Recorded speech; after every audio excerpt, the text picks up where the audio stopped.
Aujourd'hui, je vais vous donner des nouvelles d'un pays dont on parle peu, le Congo-Brazzaville. Parce qu'il m'a semblé l'archétype du pays bien doté, riche, mais où la population qui y vit reste pauvre. Alors pourquoi? Le Congo est un État d'Afrique centrale, situé sur l'équateur. Il est voisin du Gabon, du Cameroun, de la République centrafricaine, de la République démocratique du Congo et de l'Angola, par l'enclave de Cabinda. Et il dispose d'une façade sur l'Atlantique de 170 km. Le pays fait 342 000 km², c'est à peu près la superficie de l'Allemagne. La monnaie est le franc CFA et la langue officielle.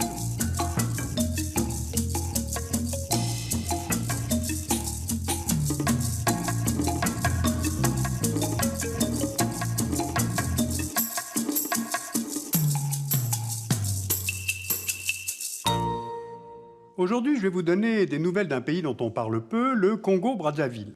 Parce qu'il m'a semblé l'archétype du pays bien doté, riche, mais où la population qui y vit reste pauvre. Alors pourquoi? Le Congo est un État d'Afrique centrale, situé sur l'équateur. Il est voisin du Gabon, du Cameroun, de la République centrafricaine, de la République démocratique du Congo et de l'Angola, par l'enclave de Cabinda. Et il dispose d'une façade sur l'Atlantique de 170 km. Le pays fait 342 000 km², c'est à peu près la superficie de l'Allemagne. La monnaie est le franc CFA et la langue officielle le français. C'est un pays peu peuplé, 4 300 000 habitants, dont plus de la moitié vit dans les deux principales villes du pays, Brazzaville, la capitale, le long du fleuve Congo, et Pointe-Noire, la capitale économique. Alors justement, qui sont les peuples qui habitent au Congo-Brazzaville? 86% des Congolais sont chrétiens, avec une minorité d'animistes et de musulmans, mais ils pratiquent en fait largement le syncrétisme. Et parmi les principaux groupes ethniques, on trouve les Congos, qui représentent à peu près la moitié de la population, les Téké et les Mboshi. Ces peuples, qui appartiennent à la famille des langues bantoues, avaient établi de riches et puissants royaumes bien avant l'arrivée des Européens. On songe notamment au royaume du Congo, dont on voit ici la localisation à la fin du XVe siècle. C'est d'ailleurs en 1482 que Diego Caon, un explorateur portugais, aborde l'embouchure du fleuve Congo. Les Portugais entrent progressivement en contact avec les chefferies, apportent avec eux des missionnaires. En 1491, le roi Ndinga Nkuvu est même baptisé sous le nom de Jean Ier. À partir du XVIIe siècle, la région devient un centre important de la traite des Noirs. Les commerçants français, eux aussi, s'intéressent à ces territoires, étant également trafiquants d'esclaves et d'ivoire. En 1885, le Congrès de Berlin découpe le continent africain entre puissances européennes. Regardez cette carte publiée par la Royal Geographical Society. Elle montre l'Afrique centrale en 1890. À l'est du fleuve Congo, on voit l'État indépendant du Congo, sous souveraineté du roi de Belgique, Léopold II. À l'ouest, le Congo français, et puis on voit aussi l'enclave de Cabinda, placée sous protectorat portugais. 20 ans plus tard, en 1910, comme vous le voyez sur cette autre carte britannique, les territoires situés à l'est du fleuve Congo sont devenus le Congo belge, et à l'ouest, l'Afrique équatoriale française est créée. Elle regroupe le Moyen-Congo, le Gabon, le Tchad, l'Oubangui-Chari, avec Brazzaville pour chef-lieu. Un demi-siècle plus tard, en 1960, les deux Congos obtiennent leur indépendance, et tous deux prennent le nom de République du Congo. Et on les différencie alors par leur capitale. Le Congo belge devient le Congo-Kinshasa, et le Moyen-Congo devient le Congo-Brazzaville. L'ancien Congo belge prendra ensuite le nom de Zaïre entre 1971 et 1997, puis celui de République démocratique du Congo, souvent surnommé RDC. L'ancien Moyen-Congo prendra quant à lui le nom de République populaire du Congo entre 1969 et 1992, avant de reprendre celui de République du Congo. Voilà donc l'origine des différences entre les deux Congos que l'on confond souvent. Alors aujourd'hui, comment vit le Congo-Brazzaville? Ce pays est particulièrement bien doté en ressources naturelles. D'abord les ressources hydrographiques. Il y a 2 bassins fluviaux principaux, celui du fleuve Congo et celui du fleuve Kwilu-Nyari. Et de ce fait, les ressources renouvelables d'eau douce par habitant sont évaluées à 53 000 m3 par habitant, ce qui est considérable. Pour vous donner un ordre de grandeur, en France, la disponibilité moyenne par an par habitant en eau se situe autour de 3 000 m3. Donc, beaucoup d'eau au Congo. Il y a ensuite la forêt équatoriale. Elle couvre 22 millions d'hectares, soit les 2/3 du territoire. On y trouve des essences précieuses et semi-précieuses, telles l'okoumé, le sapelli, le limba notamment, dont les coupes sont largement exportées. Il y a aussi les ressources minières, d'importantes réserves de minerais de fer estimées à plus de 10 milliards de tonnes, soit à peu près 6% des réserves mondiales.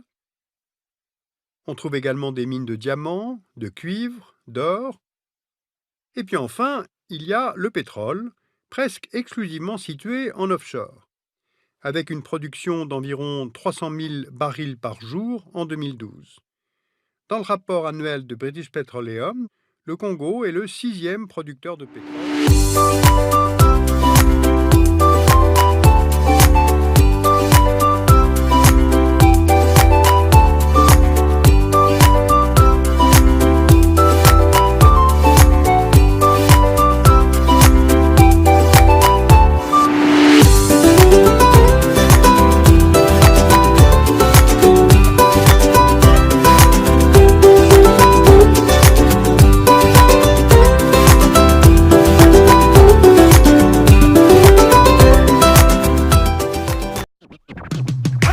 Je suis une jeune femme, j'ai un avenir. Le VIH n'est pas une vie. Rendez-vous le 3 juin 2017 au Stade Vélodrome. Je suis une jeune fille, j'ai mes droits. La violence n'est pas mon genre. Rendez-vous le 3 juin 2017 au Stade Vélodrome. Je suis jeune, je me bats pour la vie et contre le VIH, mais je ne bats personne. Rendez-vous ce 3 juin 2017 au Stade Vélodrome. Je m'engage contre le VIH et les violences chez les adolescents et les jeunes femmes. Ce samedi 3 juin 2017, je serai au Stade Vélodrome pour le dire haut et fort. Moi aussi, je m'engage et je serai au grand show de lancement du projet Réduction de la vulnérabilité des adolescents et de jeunes femmes au VIH. C'est 3 juin 2017 à 12h au Stade Vélodrome. Au programme, concerts, humour, danse, DJ mix, barbecue et bien plus. Avec vos artistes Robinho Moutibou, DJ Amarula, Inosbi, Anita Morabou, Puis de loin et bien d'autres. Lève ta voix et engage-toi contre les violences et le VIH-Sida chez les adolescents et les femmes. Or, toute l'économie congolaise repose sur cette production et sur le raffinage, puisque le pétrole et ses dérivés représentent à la fois 90% des exportations du pays, 70% du PIB et 75% des recettes budgétaires. Donc on mesure ainsi le très grand niveau de dépendance par rapport au pétrole. Bien, voilà donc un pays riche, mais pas ses habitants, car la moitié de la population du Congo vit avec moins de 1,25 $ par jour en parité de pouvoir d'achat, c'est-à-dire sous la barre du seuil d'extrême pauvreté défini par la Banque mondiale. Un tiers de la population du Congo est sous-alimentée. Et cette situation est d'autant plus paradoxale que le pays dispose d'un réseau hydrographique dense, on l'a vu, et de 10 millions d'hectares de terres arables. Sauf que seulement 2% de ces terres arables sont cultivées. Et le Congo doit même importer la majorité de ses denrées alimentaires. Blé, farine de blé, volaille en provenance de l'Europe, viande en provenance du Tchad, légumes en provenance de la RDC et du Cameroun. Il y a donc un manque d'investissements nationaux dans le secteur agricole. Et aujourd'hui, ce sont des acteurs étrangers qui investissent dans le foncier agricole du Congo. Alors allons voir. Entre 2000 et 2014, voici les pays qui ont investi dans les terres arables au Congo-Brazzaville. La Malaisie et les îles Vierges britanniques pour la production agricole, l'extraction de bois, la production d'agrocarburants, l'Italie et le Canada pour la production agricole, l'Afrique du Sud pour l'extraction de bois.